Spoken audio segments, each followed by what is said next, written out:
All right, I wanted to give you guys a quick heads up on what we're going to be working on. We're going to be using floor plans from the Sustainable Home Design Plans in Phoenix. They had a contest, and Marlene Imirzian and Associates won it and provided a set of plans which you can actually download for free, which is pretty great. So you can sort of look around on the internet and find other stories about it where there's images and things like that. But what we're going to be using is the downloaded PDF uh, in order to build this in Revit. So it's really nice to have this in terms of the fact that we have almost a full set of drawings here.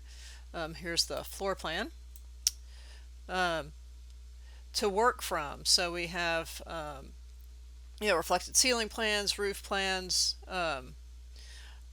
wall sections, and then also within the set is the structural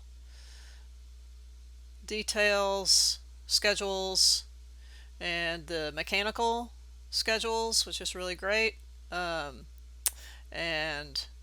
the electrical. So we've got quite a bit of information to work from, which is really great. So that's what we're going to be working on, and we're going to start from the ground up. So the goal is to actually learn how a building goes together in Revit. It's not necessarily best practices for starting a design in Revit. So this is more about learning how Revit works, how it puts pieces together, and getting comfortable with that before you go into sort of design and more free work in Revit, which we're going to do after we're done with this. All right.